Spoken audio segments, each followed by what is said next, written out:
Hi, it's Kevin Lobates here, and today I'm in Lithuania at the Hill of Crosses, which was initially an act of rebellion by Lithuanian people against the occupation of Lithuania by the Soviet Union.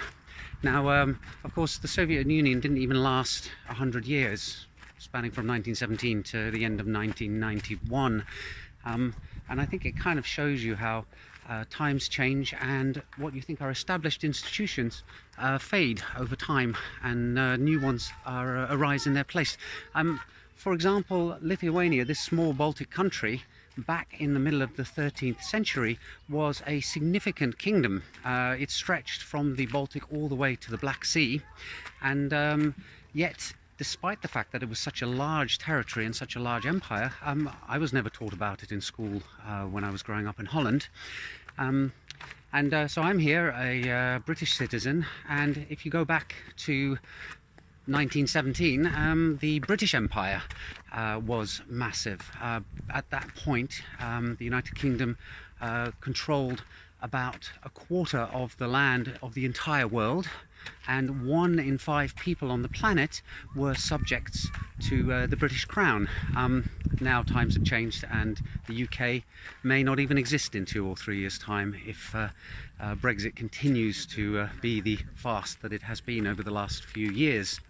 So I think that the large tech companies have something to learn from this. There are very few human institutions that actually survive over long periods of time. I mean, I can think of the Catholic Church and Vatican City and the universities of Oxford and Cambridge, but 100 years is an awfully long time in human history.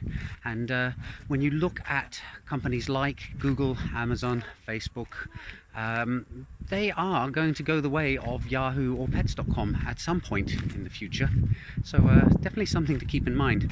So given that I've discussed the falling of empires, maybe I'll finish off with a poem by Percy Shelley called Ozymandias. I met a traveller from an antique land who said 2 vast and trunkless legs of stone stand in the desert. Near them, in the sand half sunk, a shattered visage lies, whose frown and wrinkled lip and sneer of cold command tell that its sculptor well those passions read which yet survive, stamped on these lifeless things, the hand that mocked them and the heart that fed. And on the pedestal these words appear: my name is Ozymandias, king of kings. Look on my works, ye mighty, and despair. Nothing beside remains. Round the decay of that colossal wreck, boundless and bare, the lone and level sands stretch far away.